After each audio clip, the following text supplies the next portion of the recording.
ताज्या बातम्या आणि जाहिरातींसाठी महाराष्ट्र न्यूज चॅनलला सबस्क्राईब करा आणि बेल आयकॉन प्रेस करायला विसरू नका। नाशिक महानगरपालिकेच्या येऊ घातलेल्या 2025च्या महानगरपालिका निवडणुकीसाठी प्रभाग क्रमांक 4 मधील भारतीय जनता पक्षाकडून इच्छुक उमेदवार सतनाम दिलीपसिंग राजपूत यांच्या प्रचाराचा श्री गणेशा मंगळवारी 9 डिसेंबरला सकाळी आई सप्तशृंगी माता मंदिरात पक्षाचे मान्यवर नेते मंडळी आणि प्रभागातील नागरिकांच्या हस्ते श्रीफळ वाढवून करण्यात आला। यावेळी सतनाम दिलीपसिंग राजपूत यांच्या संपर्क कार्यालयाचे उद्घाटन नाशिक पूर्वचे माजी आमदार बाळासाहेब सानप, पंचवटी मंडळ अध्यक्ष राहुल कुलकर्णी, भाजप शहर सरचिटणीस अमित घुगे, दिगंबर धुमाळ आदींच्या उपस्थितीमध्ये संपर्क कार्यालयाचे उद्घाटन संपन्न झाले। उपस्थित मान्यवरांच्या हस्ते छत्रपती शिवाजी महाराज, महामानव भारतरत्न डॉक्टर बाबासाहेब आंबेडकर, क्रांतीसूर्य महात्मा ज्योतिबा फुले या महापुरुषांच्या प्रतिमेला पुष्पहार अर्पण करत आणि अभिवादन करून करण्यात आले। सतनाम राजपूत यांनी केलेल्या प्रभाग क्रमांक 4 मध्ये विविध सामाजिक कामातून त्यांची ओळख आहे। गेल्या 27 वर्षांपासून सदैव आपल्या सेवेत निस्वार्थी काम करत आहेत। पंचवटी येथे गरिबांना रामरोटी आधार केंद्र हे मोफत जेवणाचे सुरू केले। गेल्या 18 वर्षांपासून ते मोफत आहार केंद्रात जेवण देत आहेत। कोरोना काळात लस, सॅनिटायझर, मास्क, मेडिसिन लोकांना मोफत वाटप केले। शिवजयंती, आंबेडकर जयंती, अण्णाभाऊ साठे, राघोजी भांगरे जयंतीनिमित्त समाज उपयोगी कामे केली। गणपती उत्सव आणि नवरात्र उत्सवांमध्ये भाऊच्या मंडळाच्या वतीनं मोठ्या प्रमाणावर उत्सव साजरे करतात। गेल्या अनेक वर्षांपासून ते प्रभाग क्रमांक 4 मध्ये काम करत असताना त्यांनी सामाजिक उपक्रम राबवत प्रभागाचा विकास केलाय। कुठलाही पद नसताना देखील त्यांनी नागरिकांसाठी अहोरात्र काम करत असतात। एक तरुण तडफदार नेतृत्व म्हणून सतनाम राजपूत यांची ओळख आहे। येणाऱ्या महानगरपालिका निवडणुकीमध्ये त्यांना भारतीय जनता पार्टीची उमेदवारी देऊन प्रभागांमध्ये निवडून देण्याचं काम यावेळी मान्यवरांच्या भाषणातून सांगण्यात आले। यावेळी भारतीय जनता पक्षाचे माजी आमदार बाळासाहेबजी सानप, भाजप सरचिटणीस अमितजी घुगे, शहराचे उपाध्यक्ष दिगंबरजी धुमाळ, पंचवटी मंडल अध्यक्ष राहुलजी कुलकर्णी, पंचवटी मंडल महिला अध्यक्ष गीताताई शामसुखा, युवा मोर्चा पंचवटी मंडल अध्यक्ष अमोलजी हिंगमिरे, तपोवन युवा मोर्चा मंडल अध्यक्ष प्रणितजी सानप आदींसह भाजप पंचवटी मंडल आणि तपोवन मंडल पदाधिकारी, प्रभाग क्रमांक 4 मधील सर्व ज्येष्ठ नागरिक, युवक युवती, माता भगिनी, कार्यकर्ते आणि मतदार बांधव मोठ्या संख्येने उपस्थित होते।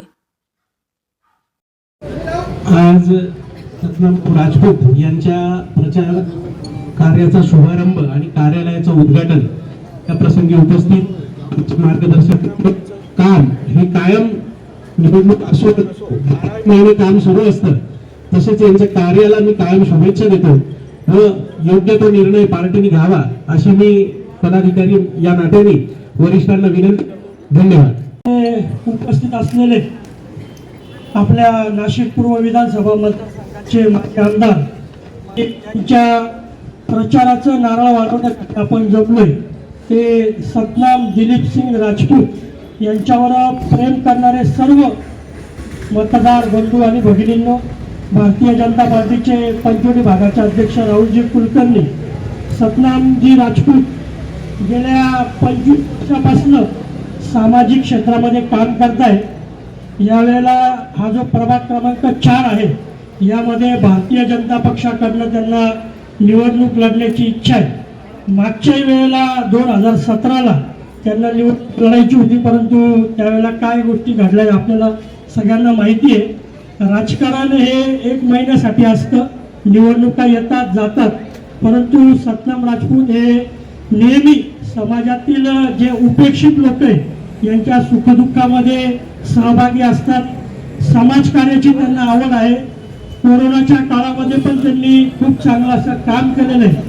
रामरोटी हा जो त्यांनी एक उपक्रम राबवला होता, या ऑफिसमधूनच प्रत्येकाला मोफत भोजन देण्याचं जवळजवळ 2 महिने त्यांनी कोविडच्या काळामध्ये काम केलेलं आहे। अनेकांचे आशीर्वाद त्यांना प्राप्त झालेले।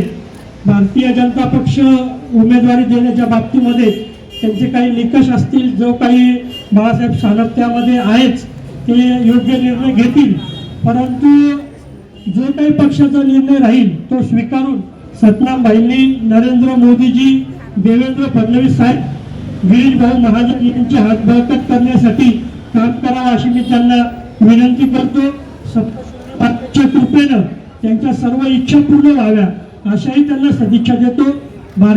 गेल्या 20-25 वर्षापासून पंचवटी परिसरामध्ये सामाजिक काम करण्याचं ज्यांनी सुरुवात केली ते सतनामभाई राजपूत. आज त्यांच्या संपर्क कार्यालय आणि प्रचार याचा शुभारंभ आज सगळ्यांच्या उपस्थितीमध्ये झाला. त्यामध्ये भारतीय जनता पार्टीचे सरचिटणीस अमित घुगे, मंडल अध्यक्ष राहुल कुलकर्णी, आमचे भारतीय जनता पार्टीचे ज्येष्ठ मार्गदर्शक गुलाबअण्णा भोये आणि इतर सर्वच मान्यवर याच्यासाठी उपस्थित होते. अतिशय मोठ्या संख्येने या प्रभागातील नागरिक ह्या कार्यक्रमाला उपस्थित होते आणि आजपासून प्रचार फेरी त्यांनी सुरू केलेली आहे. भारतीय जनता पार्टीकडे त्यांनी BJPचं तिकीट मागितलेलं आहे आणि कोर कमिटी सर्वेनुसार योग्य तो निर्णय घेईल.